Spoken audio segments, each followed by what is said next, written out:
Hello everyone. सो आज हम लोग अगेन प्रॉब्लम सॉल्विंग के इस वीडियो में कॉम्प्लेक्स एनालिसिस के कुछ प्रॉब्लम सॉल्व करेंगे, जिसमें पहला प्रॉब्लम है कि हमको दिया है f एक होलोमॉर्फिक फंक्शन है फ्रॉम d to d and f of 0 is 0 and d क्या है, हमारा ओपन यूनिट डिस्क है, z belongs to c such that mod z is less than 1। तो ये मेरा ओपन डिस्क है ऑफ रेडियस 1 एंड उसके बाद हमसे पूछा इसमें से कौन सा ट्रू होगा। सो इन टाइप्स के प्रॉब्लम में इसमें से हम लोग को ये बताना है जो हम गारंटी के साथ कह सकते हैं ट्रू है, क्योंकि होने को इसमें से सारे भी हो सकते हैं, मगर हम लोग को बताना है कौन सा 100% ट्रू होगा। सो उसके लिए हम लोग इस प्रॉब्लम को यूज़ करने के लिए जैसे ही हम ये कंडीशन देखते हैं कि f मेरा 0 पे 0 है एंड ये d से d जा रहा है, ये भी एक बाउंडेड, इसका को डोमेन भी बाउंडेड है एंड d इसका ओपन यूनिट डिस्क है। सो इसको देखते ही हमको श्वार्ट्ज लेमा का क्लिक करना चाहिए। श्वार्ट्ज लेमा क्या कहता है कि f अगर एनालिटिक है in mod z less than r, अगर एक r लेंथ के यूनिट डिस्क में मेरा जो f है वो एनालिटिक है such that f of 0 is 0 and f mod of f z is less than equal to m। अब ये हम लोग कैसे चेक कर सकते हैं, हम लोग का जो फंक्शन है वो d से d में जा रहा है, ठीक है, एंड d क्या है मेरा, d है मेरा ऑल दो z such that mod z is less than 1। Therefore अगर इसमें जो भी एलिमेंट्स होंगे that is f of z जो भी होंगे वो लेस देन 1 होंगे, देयरफॉर हम लोग कह सकते हैं it is less than equal to 1 भी। सो हमारे पास एक बाउंड है m इन इस डोमेन में, अगर ऐसा है देन मॉड ऑफ fz जो होगा will be less than equal to m times mod z upon r।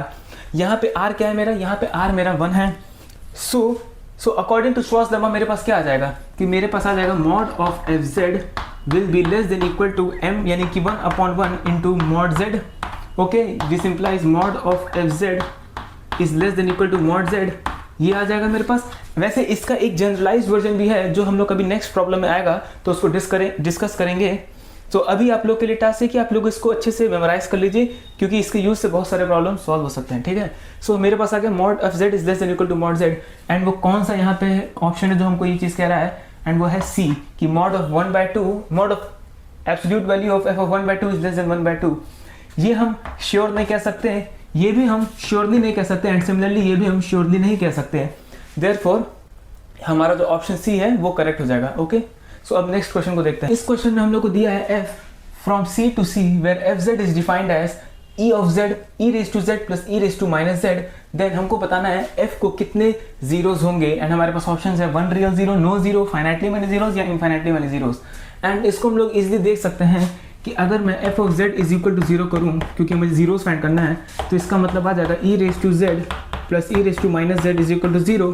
इसको मैं लिख सकता हूँ e raise to z plus 1 upon e raise to z is equal to 0 and इसको सिंप्लीफाई करके e raise to 2z is equal to minus 1 and minus 1 can be written as this implies e raise to 2z is equal to e raise to 2n plus 1 pi I, therefore this implies 2z is equal to 2n plus 1 pi I and therefore z is equal to, अगर हम 2 से divide कर दें तो 1 plus n plus 1 by 2 pi I and ये कितने n, ये सारे इंटीजर्स के लिए वैलिड है। therefore मेरा इनफाइनाइटली मैनी जीरोस हो जाएंगे एंड वो कहाँ है सारे, ये सारे इमेजिनरी एक्सिस पे हैं।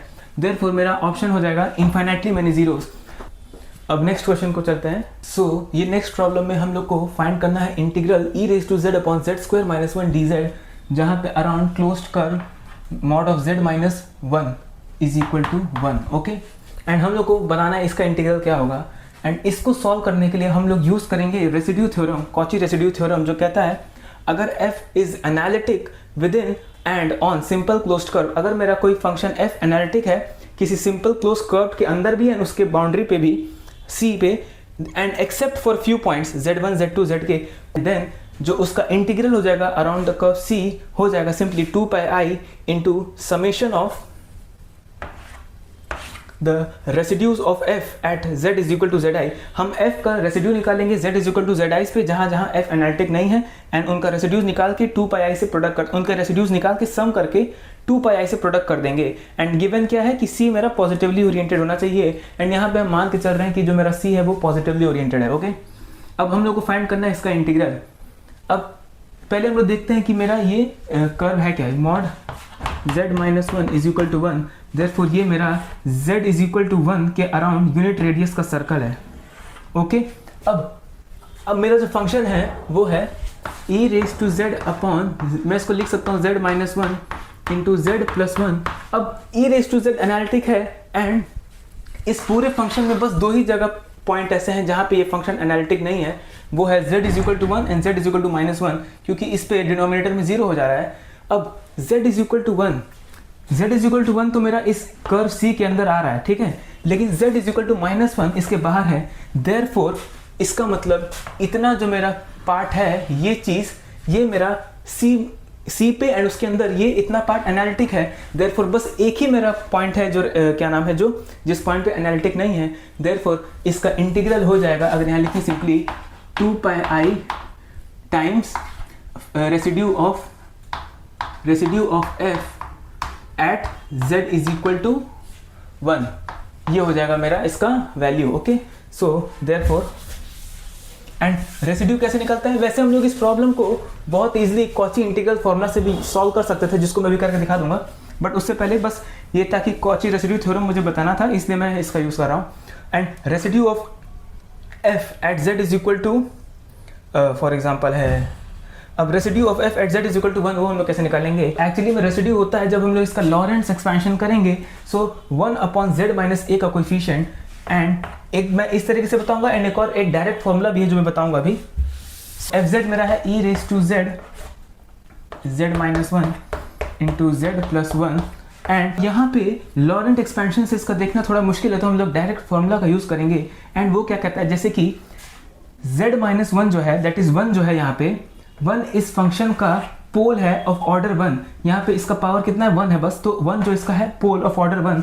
एंड जब भी ऑर्डर m का होता है, यहाँ पे हम लोग बस ऑर्डर 1 की बात कर रहे हैं, तो किसी फंक्शन fz का अगर हमको रेसिड्यू निकालना है एट द पोल जिसका ऑर्डर 1 है, तो सिंपली हो जाता है limit z tends to a z minus a times fz। And यही अगर m ऑर्डर का होता, जनरल यहाँ पे मैं लिख दे रहा हूँ, अगर m ऑर्डर का होता तो सिंपली हो जाता, यहाँ बस मैं फॉर्मूला लिख दे रहा हूँ, आप लोग इसको नोट कर सकते हैं, 1 upon m minus 1 factorial into limit z tends to a m minus 1th derivative of z minus a raise to m into fz।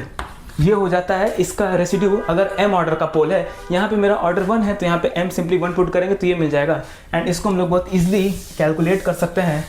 यहाँ पे a मेरा 1 है, तो limit z tends to 1 z minus 1 fz है e raise to z minus 1 into z plus 1, ये इससे cancel हो जाएगा, बचेगा z tends to 1 e raise to z upon z plus 1 which is equal to e raise to 1 upon 2। Okay, 1 plus 1 2, therefore e upon 2। So ये मेरा residue हो गया। And अब हम लोग को निकालना है इसका इंटीग्रल, तो वो हो जाएगा 2 pi i into e by 2 which is pi i into e. Therefore इसका वैल्यू हो जाएगा b। सो इसका आंसर हो जाएगा b, देयरफॉर इसका इंटीग्रल b हो गया। ओके, सो आई होप आप लोग को यहाँ पे दोनों रिजल्ट समझ गया कि पोल अगर हमारे पास है किसी ऑर्डर का तो उसका रेसिड्यू कैसे निकालते हैं, एंड कॉची रेसिड्यू थ्योरम, दोनों बहुत ही इंपॉर्टेंट है। ओके, अब हमारा नेक्स्ट प्रॉब्लम भी इंटीग्रल का ही है एंड बहुत सिमिलर है प्रीवियस वाले से। एंड इसको मैंने इसलिए लिया है क्योंकि इस प्रॉब्लम को हम लोग ये सेम जो पिछले वाले की तरह सेम है, एंड इसको भी हम लोग कॉची रेसिड्यू थ्योरम से सॉल्व कर सकते हैं, मगर इस वाले को मैं सॉल्व करूंगा यूजिंग कॉची इंटीग्रल फॉर्मूला, इसलिए ताकि आप लोग को दोनों रिजल्ट्स मालूम पड़ जाए। ओके, सो ये मेरे पास है integral z square upon 4 minus z square, and ये है mod of z plus 1 is equal to 2। And ये क्या हो जाएगा, ये -1 के अराउंड रेडियस 2 का, रेडियस 2 यानी कि ये -2, ये -3, ये 0, ये 1, ये मेरा ये हो गया मेरा c। एंड हमको फाइंड करना है integral of the function around c। अब हमारे पास कॉची इंटीग्रल फॉर्मूला क्या कहता है कि अगर f मेरा एक एनालिटिक फंक्शन है within and on c and z not belongs to the interior of c, then nth derivative of f at z not is equal to n factorial upon 2 pi i into the integral fz upon z minus z not raise to n plus 1। अब अगर लोग इसको ध्यान से देखें, and इसका मतलब क्या है कि ये z नॉट पे जो ये जो मेरा पूरा चीज़ है, ये z नॉट पे ही बस नॉट एनालिटिक होगा, क्योंकि z नॉट पे ये हो जाएगा क्या नाम है, 0 हो जाएगा डिनोमिनेटर, तो वहाँ पे ये एनालिटिक नहीं होगा, लेकिन FZ मेरा एनालिटिक होगा। अब उसके बाद इसलिए यहाँ पे दिया FZ एनालिटिक। अब यहाँ पे हम लोग देखें अगर, तो मेरा है Z² upon 2 - Z into 2 + Z। इसको, इस पूरे फंक्शन को दो जगह एनालिटिसिटी इसका जा रहा है। कहाँ पे जा रहा है, एक 2 पे और एक क्योंकि Z² तो एनालिटिक एवरीवेयर, एक 2 पे जा रहा है और एक -2 पे, लेकिन 2 जो है इस डोमेन में लाई नहीं कर रहा है, बस -2 लाई कर रहा है। देयरफॉर जो प्रॉब्लम आएगी वो बस इसी पॉइंट पे आ रही है। तो अगर हम लोग इस चीज़ को बस पूरे को FZ कंसिडर कर लें, इसको अगर हम लोग FZ कंसिडर कर लें, तो ये मेरा अगर FZ है बस, तो ये तो पूरा एनालिटिक है मेरे डोमेन में, मींस इस कर्व पे भी और उसके अंदर भी। एंड इसको मैं लिख सकता हूँ, इस पूरे फंक्शन को लिख सकता हूँ FZ upon 2 + Z, where FZ is ये पूरा चीज़ एंड अपॉन 2 + Z, या फिर कह सकते हैं, बस समझाने के लिए इसको लिख सकता हूँ, इस चीज़ को बस लिख सकता हूँ Z -(-2) ऐसे लिख सकते हैं, ठीक है। तो इस फॉर्म में आ गया कि नहीं। एंड यहाँ पे n+1 है एंड यहाँ पे मेरा पावर कितना है, 1 है, यानी कि n मेरा यहाँ 0 है। देयरफॉर यहाँ n अगर 0 है तो ये क्या हो जाएगा, यहाँ पे 0 यानी कि 0 डेरिवेटिव यानी कि f(Z0) सिंपली। अब यहाँ से हम लोग क्या करेंगे, इसका यूज करके इसकी वैल्यू निकालेंगे। Okay, so according to Cauchy integral formula, since n 0 है, f(Z0) मेरा क्या है, -2, तो f(-2) is equal to n factorial 0 factorial 1 upon 2 πi into integral FZ मेरा है, FZ है मेरा Z² अपॉन 2 - Z एंड ये मेरा FZ है अपॉन Z + 2 एंड हम लोग को इसी का इंटीग्रल डिफाइन करना था अराउंड C। अब this thing is equal to 2 πi times f(-2), that is 2 πi times f(-2) is equal to this, यानी कि ये इंटीग्रल जो हमको फाइंड करना है is equal to 2 πi times f(-2) and f मेरा क्या था, f था मेरा Z² अपॉन 2 - Z। अब मैं Z की जगह -2 पुट करूंगा तो हम लोग को ये वैल्यू मिल जाएगी, which is equal to 2 πi times Z² यानी कि -2² अपॉन 2 - Z, 2 -2 एंड ये हो जाएगा 2 πi 4 upon 2 + 2 4 which is equal to 2 πi। So इसकी वैल्यू हो जाएगी सिंपली 2 πi, देखो इसका इंटीग्रल है ऑप्शन डी 2 πi। सो अब नेक्स्ट प्रॉब्लम पे बढ़ते हैं। सो इस प्रॉब्लम में हम लोग को FZ दिया है एक polynomial a0 + a1z + so on till an(z)n and GZ है b1z + b2z² + so on till bn(z)n and हमें कंडीशन दिया है कि a0 is not 0 and b1 भी नॉन 0 है, दैट इज ये टर्म नॉन 0 है एंड ये भी नॉन 0 है एंड हमको फाइंड करना है residue of FZ upon GZ। So FZ upon GZ एक बार हो गया, एक बार देख लेते हैं हम लोग, सिंपली f अपॉन g देखते हैं क्या हो जाएगा, वो हो जाएगा a0 + a1z + an(z)n upon b1z + bn(z)n and हम लोग को इसका क्या फाइंड करना है, हम लोग को इसका रेसिड्यू फाइंड करना है। हम लोग ने देखा था रेसिड्यू कैसे फाइंड करते हैं, अगर हमको पता है कि कोई मेरा नंबर जो है किसी फंक्शन का पोल है ऑफ m ऑर्डर, तो हम लोग सिंपली इसको क्या कर देते हैं, उसका हो जाता है 1 upon m-1 factorial limit z tends to a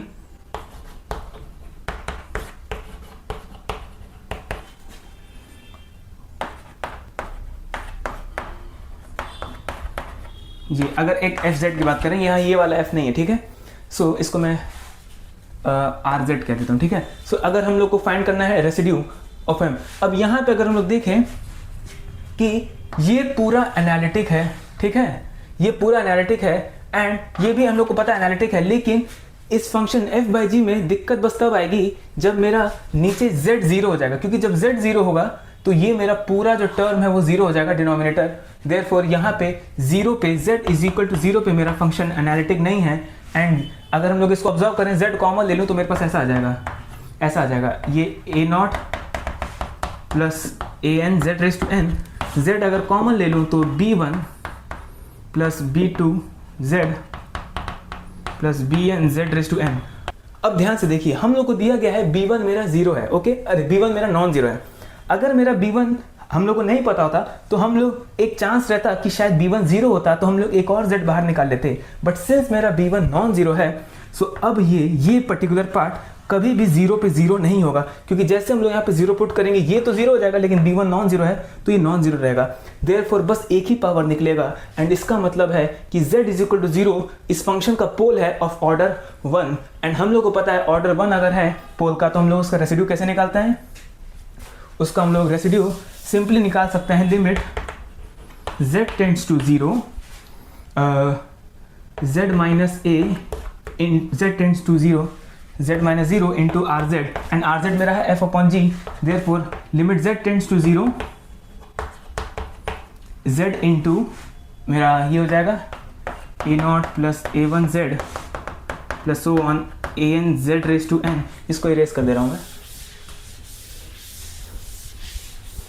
upon z common ले लेते हैं बाहर तो b1 plus b2 z plus bn z raise to n minus 1 and अब सिंस z z कैंसिल हो जाएगा देयरफॉर मेरे पास बचेगा a not plus a1 z प्लस so on till a n z raise to n and यहाँ पे अब as limit z tends to 0 ये पूरा 0 हो जाएगा एंड ये पूरा 0 हो जाएगा तो मेरे पास बचेगा बस a not upon b1, therefore इसका रेसिड्यू हो जाएगा a not upon b1, therefore इसका ऑप्शन a है।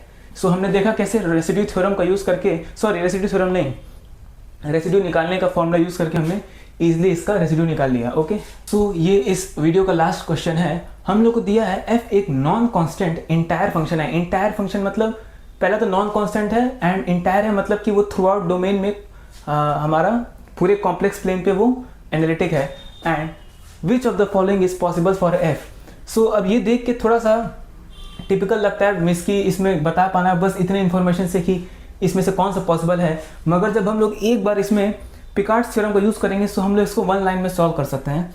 सो पिकार्ड्स थ्योरम कहता है कि कोई भी, आप लोग इसको देख लीजिएगा एक बार, कि कोई भी अगर नॉन कांस्टेंट इंटायर फंक्शन है सो वो ओमिट करेगा at most one complex number as its value.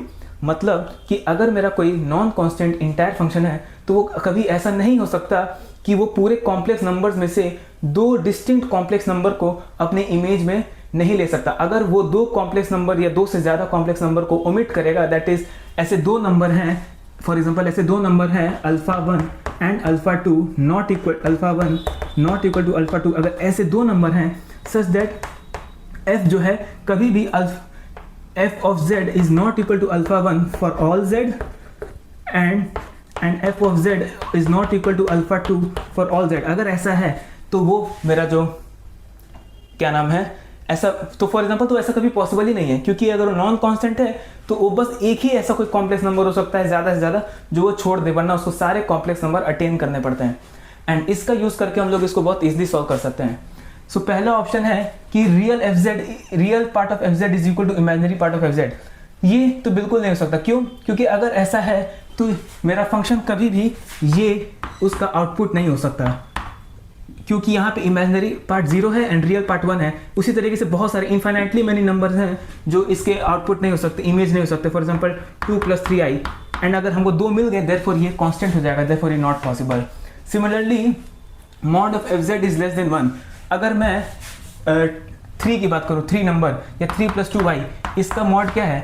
इसका मॉड जो है ग्रेटर देन 1 है एंड सिंस ये ग्रेटर देन 1 है इसका एब्सोल्यूट वैल्यू, ये कभी भी f का इमेज नहीं हो सकता एंड ऐसे हम इन्फिनिटली मैंने नंबर जानते हैं जिनका एब्सोल्यूट वैल्यू 1 से बड़ा है, देयरफॉर ये भी नहीं हो सकता। सिमिलरली यहाँ पे imaginary part F Z less than 1, ये भी नहीं हो सकता क्योंकि इमेजिनरी पार्ट 1 से बड़े वाले इन्फिनिटली मैंने कॉम्प्लेक्स नंबर हैं एंड सिंस वो उनको अटेन नहीं कर पाएगा देयरफॉर ये भी पॉसिबल नहीं है। एंड लास्ट ऑप्शन है कि F Z is not equal to 0। So ये हम लोग कह सकते हैं ये पॉसिबल है कि एफ जेड मीन्स वो 0 नहीं अटेन कर रहा है, ठीक है, किसी पॉइंट पे, मतलब एक वैल्यू वो ओमिट कर सकता है। देयरफॉर अगर नॉन कांस्टेंट इंटायर फंक्शन है तो बस यही उसके लिए पॉसिबिलिटी है। ओके, एंड इसका एग्जांपल हम लोग सिंपली ले सकते हैं e raise to Z. e raise to Z जो है 0 को छोड़ के सारे कॉम्प्लेक्स नंबर को अटेन करता है। सो आई होप आप लोग को ये लेक्चर कुछ बेनिफिशियल लगा। मेरा मेन पर्पस बस यही है कि मैं जो भी प्रॉब्लम सॉल्व करता हूँ उनको मैं यहाँ पे आके बस प्रेजेंट करता हूँ। ये थोड़ा सा रॉ नेचर का वीडियो है, इसमें बहुत ज़्यादा मैं डिटेल नहीं करता हूँ। सो ये बस इस पर्पस से कि आप लोग देखें एंड आपको अगर कुछ बेनिफिट हो तो बहुत अच्छा है। So thank you very much and subscribe the channel.